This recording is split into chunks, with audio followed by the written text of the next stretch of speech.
Here we are given the problem for example 5b2, given a stepped wheel with an outer radius of r equals 1 feet and an inner radius of little r equals 0.4 feet, a weight of W equals 60 lb, and a centroidal radius of gyration kg equals 0.6 feet is released from rest. Assume that the wheel rolls without slipping on its inner radius. What we are going to determine and find is the velocity of the center G after the wheel has moved a distance of 15 feet down the incline. For the next step, 1 and 2, we draw a free body diagram of the wheel and we draw the coordinates. So we have I hat and J hat. On step 3, we implement the forces and what they equal. Here it is seen that we have a friction force, a normal force, and a W going down. It is also to noted that all these forces are on the C point of the disc, as seen right here. Also for step 3, we know that since the point is at C, that the velocity will equal 0. So here the normal force and the friction force will equal 0. But if they weren't equal 0, here is what they would equal. Normal force would have a negative normal times sine theta in the I direction plus n cosine theta in the j direction, and the friction force would be friction force times cosine theta I plus friction force sine theta j.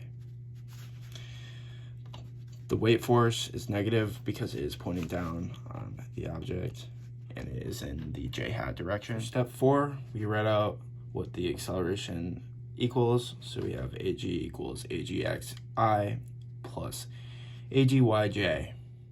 Now we are on step 5, which is when you write out the equation F equals m times a.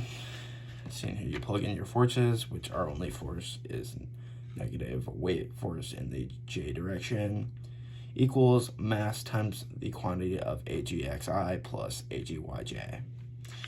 And after that is right now, we have that in the I direction, 0 equals mgx and negative w equals mgy.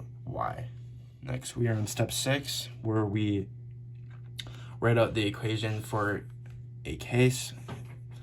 For this case, we went with case 1, and we chose our point as point G.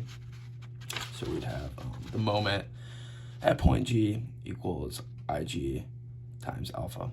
For step 7, we need to apply the kinetic energy and write out the values for each case. So in case 1, we have the T1 and m equals 0. This is because the velocity at point C, seen here, is 0 because it is the incident center of the disk.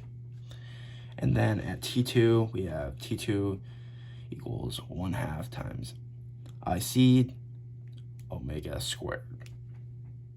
For step 8, this is when we find the potential energy. Again, it is known that the first potential energy is 0 because, again, we are coming from the IC, which is 0, making the velocity 0. And then the velocity at point 2 would be negative w d sine theta. Then for step 9, we know that the UNC for both cases is 0. So that is right now for step 9.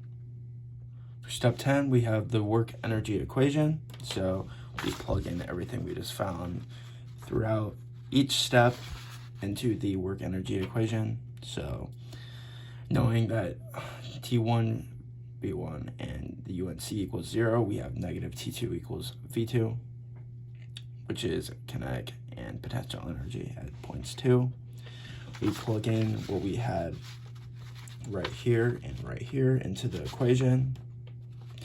And then we are only left with one unknown, which is omega at point 2. And this is the only unknown in the equation, so finding the answer to that is what you do within step 10. For our last step, step 11, at this point we have found all of our unknowns and just need to plug them in to find the final velocity. We know that the velocity for the disk at point 2 would equal r times omega 2 equals v2.